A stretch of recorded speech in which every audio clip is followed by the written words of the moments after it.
আমি গ্রামারের কঠিন নিয়মগুলো জানি না, সেক্ষেত্রেও কিন্তু আমি খুব সহজেই ইংলিশ কথা বলতে পারবো। কিভাবে দেখে নাও আজকের ভিডিওতে। Hello everyone, welcome back to my channel. আজকের ভিডিওতে আমরা শিখতে চলেছি গ্রামারের কঠিন নিয়মগুলো না জানলেও কিভাবে আমরা খুব সহজে ইংলিশে কথা বলা শিখতে পারবো। তাহলে ভিডিওটা শুরু থেকে শেষ অবধি দেখার জন্য রিকোয়েস্ট রইল। তাহলে চলো লেটস স্টার্ট দ্য ভিডিও। আমরা অনেক সময় বাংলা সেন্টেন্স এভাবে বলে থাকি যে আমার এখন বসার সময় নেই, আমার এখন খাওয়ার সময় নেই, বা আমার এখন কথা বলার সময় নেই। তো এই সেন্টেন্সগুলো কিভাবে তোমরা ইংলিশে খুব চটপট সহজে বলতে পারবে, চলো দেখে নেওয়া যাক সেই ট্রিক্সটা। এই ধরনের সেন্টেন্সগুলো বলার সময় তোমাদের যে রুলটা ফলো করতে হবে সেটা হলো, প্রথমে বলতে হবে I don't have time two, I don't have time two. তারপরে তোমরা যে ভার্বটা ইউজ করছো বা যে কাজটা করছো সেই কাজের কথা বলতে হবে। তাহলে আমি প্রথম একটা এক্সাম্পল দিয়ে তোমাদের দেখাচ্ছি। ধরো আমি বললাম যে আমার বসার সময় নেই, আমার বসার সময় নেই। তাহলে এই সেন্টেন্সটাকে আমি কিভাবে ফ্রেম করব দেখো। আমি বলবো I don't have time to sit, বসা অর্থাৎ সিট, তাহলে I don't have time to sit. এভাবে চলো আরো একটা সেন্টেন্স দেখে নেওয়া যাক। আমার কথা বলার সময় নেই, আমার কথা বলার সময় নেই। এটাকে কিভাবে বলবো? I don't have time to talk, I don't have time to talk, talk অর্থাৎ কথা বলা, I don't have time to talk. আমার খাওয়ার সময় নেই, আমার খাওয়ার সময় নেই, I don't have time to eat, eat অর্থাৎ খাওয়া, I don't have time to eat. আমার ঘুমানোর সময় নেই, আমার ঘুমানোর সময় নেই। কিভাবে বলবো? I don't have time to sleep, ঘুমানো অর্থাৎ sleep, I don't have time to sleep. দেখে নেওয়া যাক নেক্সট সেন্টেন্স। আমার খেলার সময় নেই, আমার খেলার সময় নেই। না, এই আনসারটা কিন্তু আমি বলবো না, এই আনসারটা তোমরা নিজেরা কমেন্ট সেকশনে আমাকে লিখে জানাবে। তাহলে চটপট কমেন্ট সেকশনে চলে যাও আর আনসারটা লিখে দাও। চলো দেখে নেওয়া যাক নেক্সট টাইপ অফ সেন্টেন্স গুলো কি আছে।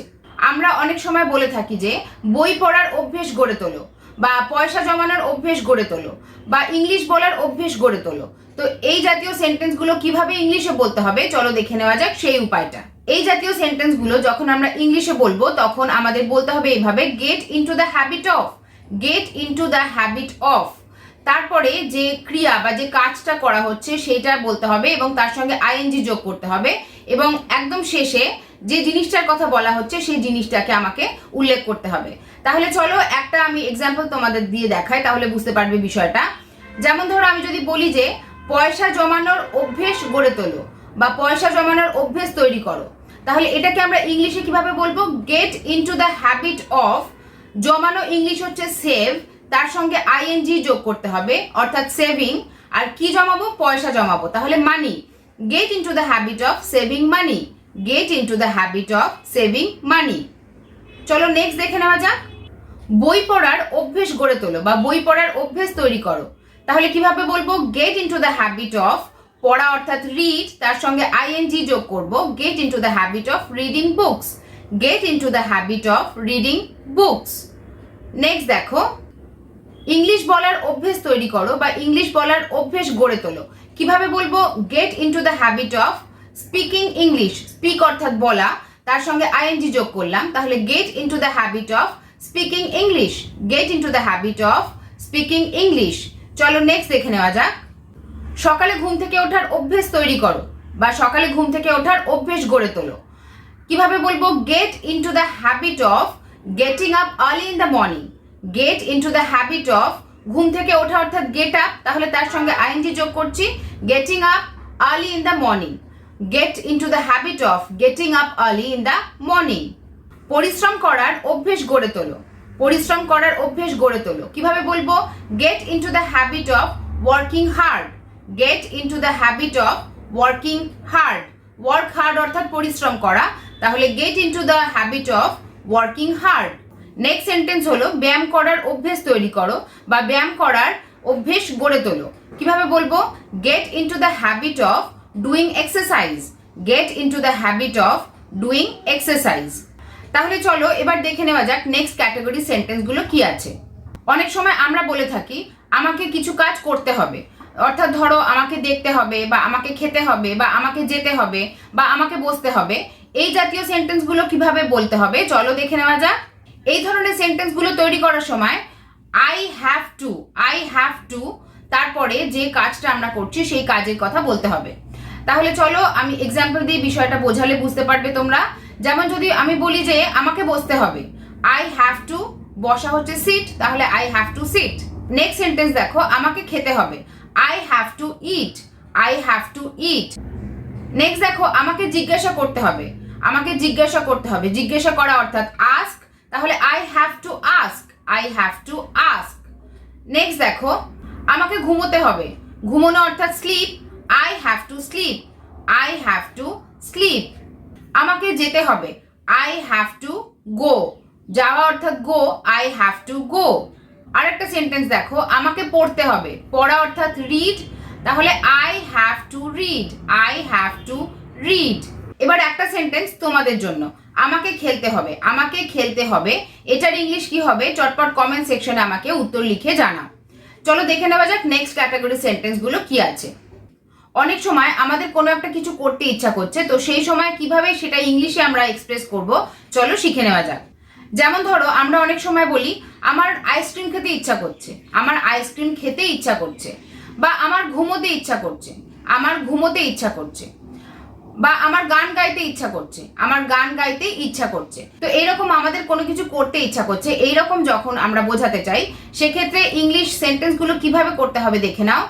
প্রথমেই বলতে হবে I feel like, I feel like, তারপরে আমরা যে কাজটা করছি সেই কাজটা বলতে হবে, তার সঙ্গে আইএনজি যোগ করতে হবে এবং তারপরে বাকি সেন্টেন্সটা বলতে হবে। চলো একটা এক্সাম্পল দিয়ে বিষয়টা তোমাদের কাছে ক্লিয়ার করে দিই।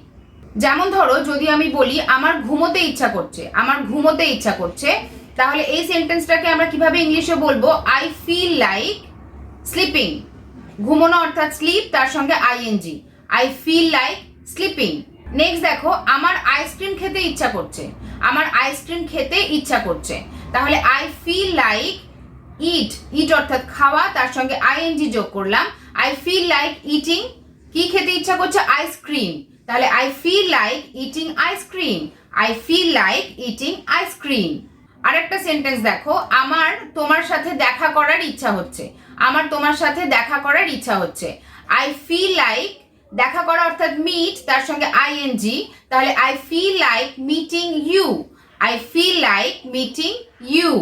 আমার গান গাইতে ইচ্ছা করছে, আমার গান গাইতে ইচ্ছা করছে, I feel like singing a song, গান গাওয়া অর্থাৎ সিং, তার সঙ্গে আইএনজি যোগ করলাম, তাহলে I feel like singing a song, I feel like singing a song.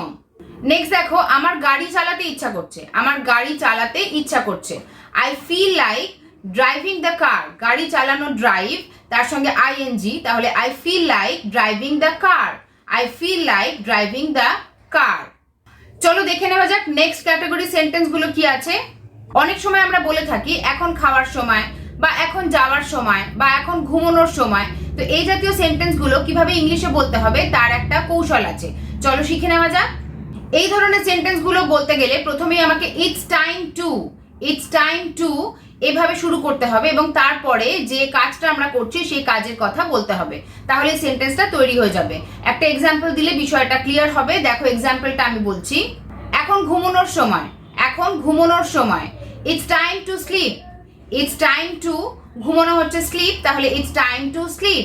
Next দেখো, এখন পড়ার সময়, এখন পড়ার সময়, ইটস টাইম টু রিড, পড়া অর্থাৎ রিড, তাহলে ইটস টাইম টু রিড। পরেরটা দেখো, এখন অফিস যাওয়ার সময়, এখন অফিস যাওয়ার সময়, it's time to go to office, যাওয়া অর্থাৎ গো, কোথায় যাচ্ছি, অফিসে যাচ্ছি, তাহলে it's time to go to office. Next দেখো, এখন পড়াশোনা করার সময়, এখন পড়াশোনা করার সময়, ইটস টাইম টু স্টাডি, পড়াশোনা করা অর্থাৎ study, it's time to study. Next দেখো, এখন রান্না করার সময়, এখন রান্না করার সময়, it's time to cook, it's time to cook, cook অর্থাৎ রান্না করা, ইটস টাইম টু কুক। আরেকটা সেন্টেন্স দেখো, এখন গাছে জল দেওয়ার সময়, এখন গাছে জল দেওয়ার সময়, গাছে জল দেওয়া হচ্ছে ওয়াটার দ্য প্লান্টস, তাহলে কিভাবে বলবো, it's time to water the plants, it's time to water the plants. এবার একটা সেন্টেন্স তোমাদের জন্য, এখন ইংরেজি শেখার সময়, এখন ইংরেজি শেখার সময়, ইংরেজি শেখা হচ্ছে লার্ন ইংলিশ, তাহলে তোমরা সেন্টেন্সটা ফর্ম করো আর তাড়াতাড়ি কমেন্ট সেকশনে আমাকে লিখে জানাও। তাহলে আজকের ভিডিওতে আমরা শিখলাম গ্রামারের কঠিন নিয়মগুলো না জেনেও আমরা কিছু সহজ কৌশল শিখে কিভাবে খুব সহজে ইংলিশে কথা বলতে পারি। আশা রাখছি ভিডিওটা ভালো লেগেছে। ভিডিওটা যদি ভালো লাগে, হেল্পফুল বলে মনে হয়, তাহলে please like, share and subscribe. ফিরে আসি পরবর্তী ভিডিও নিয়ে। Till then take care and keep practising.